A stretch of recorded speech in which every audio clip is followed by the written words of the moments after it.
is a believer in how it should be done. Take the toughest fight.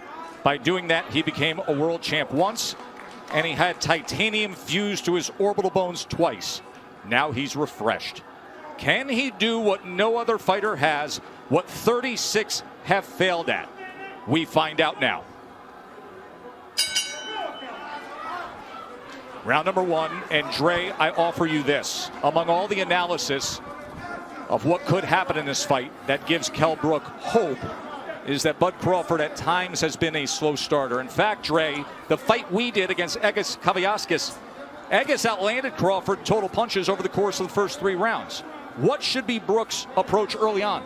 Well, he can't get reckless, but he needs to start fast, start picking up that jab. I think Brook is realizing right now that Terence Crawford is a lot longer than he realized, and the space between, where he is now and actually hitting Crawford is a lot further than he realized. But yes, coming off 11-month layoff, being, a slow starter historically, the first few rounds, Brook wants to win those.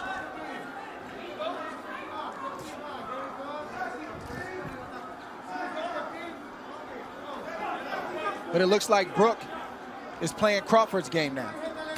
He's watching, he's studying, and I don't think he can outthink Crawford. He's got to start to let those hands go as he comes behind that left hand. See, Brook thing is timing. That's his thing. He wants to time Crawford on the way in. Brook also has a great jab, a sharp jab, a strong jab. And you can see Terence Crawford trying to figure out how he can land his jab without getting hit.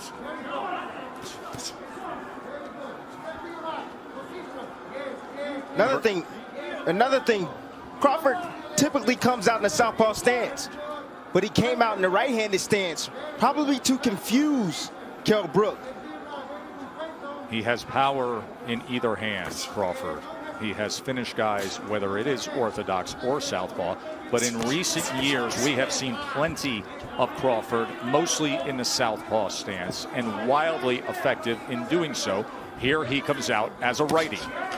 And there is that jab from Kell Brook as he goes to the body against the champ. Brook jabbing extremely well right now, not just to the head, but as you just saw, also to the body. There he throws the right hand behind it. Brook has a brilliant 1-2. It's automatic. It's his favorite combination, but his jab right now is landing. He just scored with it accurately upstairs against Crawford. And that's what it's about. It's about breaking the timing and the rhythm of Terence Crawford. And you have to do that with your jab. Set it up. The power hand, which is the right hand for Brook. Crawford looking to close that gap as he goes southpaw for a moment, doubles up the right hand jab, and then comes with a left. Good exchange here as he switches back to righty. Fascinating first round. Going to take a short break. He landed 6 of them. Look, timing is what Kell Brook is special at.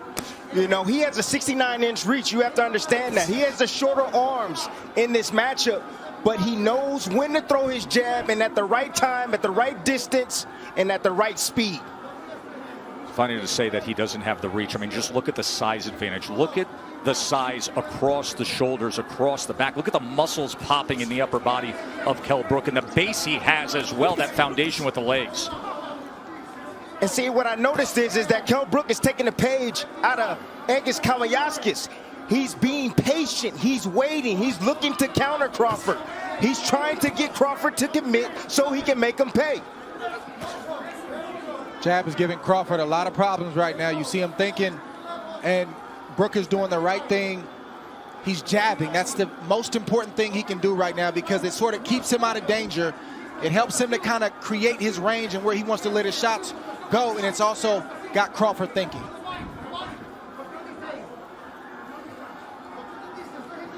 The fight's going to get interesting if Crawford is able to make adjustments. I've seen Brook have a great plan A. He's got a great boxing ability, but when fights get deep and there's time to make adjustments, like in the Spence fight, I don't see him make that adjustment. We've seen Crawford do it in the past.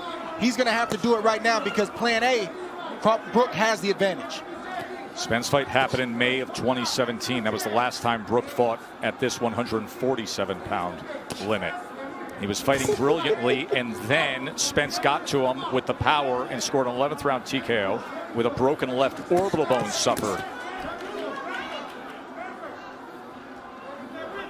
You also want to see how Brook takes the shots of Crawford as he starts to land clean, flush shots.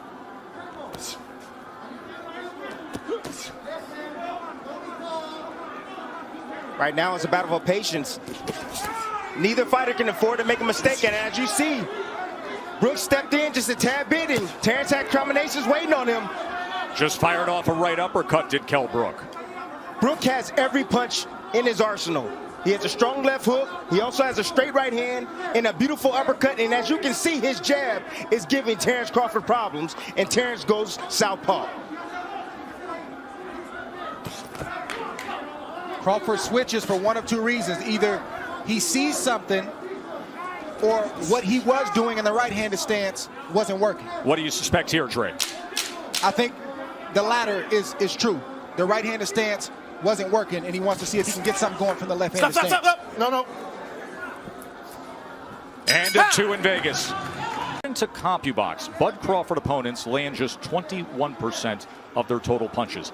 That is #1 in the world among welterweights. So far tonight, Kell Brook is landing 36% of his punches against Terence Crawford.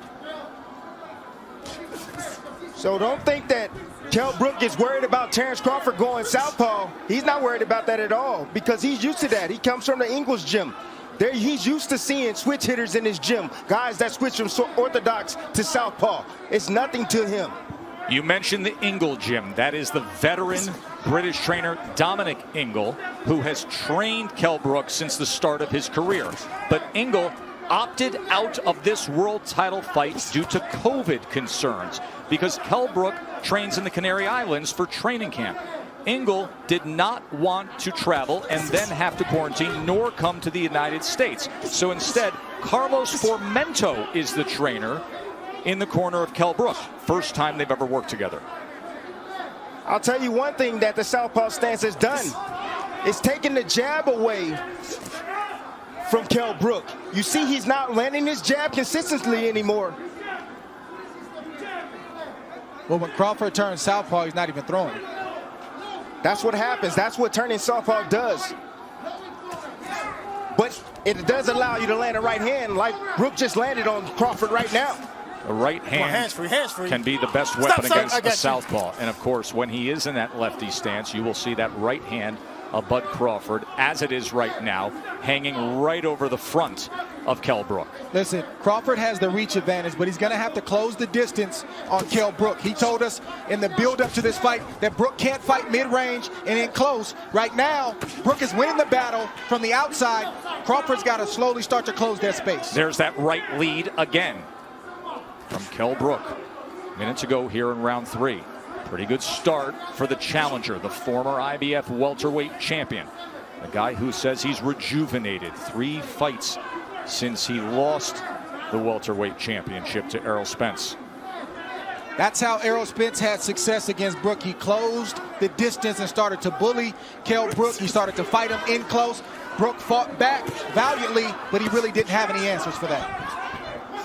See Crawford having his moments there. I see some swelling already. On the right eye of Terence Crawford, in the right hand, right down the middle, that just lands for Kell Brook. And there's a right hand from Crawford.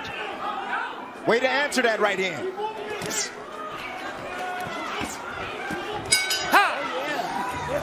In the sport, Shakur Stevenson saying he expects his good friend Terence Bud Crawford to pick up the pace here. CompuBox has Kell Brook 24 of 99 punches, Crawford 25 of 93. Shakur Stevenson will fight December 12th in this ring against Toka Khan Cleary. Shakur, the recent featherweight champion, now contending at 130 pounds, looking for a showdown for a belt here. Round number 4. Crawford has to continue to get his lead foot outside the lead foot of Brook to have success with his offense. That will put him in a safe position to let his combinations go. Beautiful right hand. And the champ gets to him. Get over here. Just like that. Get over here. Terence chance, but Crawford hits the 6, gas. 7, 8. Come to me. Come to me. You all right? Yeah. Give you a chance. One of the best closers in the game. 27 knockouts in his career. Do we have 28 right here? This fight is also Thundering in. Look That's at it, that's it, Crawford. that's Vicious attack to close it. No. And he stares at. As you can see, Kell Brook was moving forward. He shot a jab out there. Crawford timed it over the top with a nice, short, I would say jab, hook, jab, hook type. That's the first knockdown. Remember, the ropes held him up. Boom. That look in his eyes. At this point, the fight was as good as done because Terence Crawford is one of the best finishers in the game. You can't be hurt like that against Crawford, especially knowing that he had a slow start. He wants to come in here and prove a point and remind everybody why he's atop that list, and that's how you do it. Once again, to your point, Tim, it's not a 3 or 4 round fight. It's a 12-round fight or less. And I wanted to see the reaction from Kell Brook once Terence Crawford landed a clean shot and we got our answer.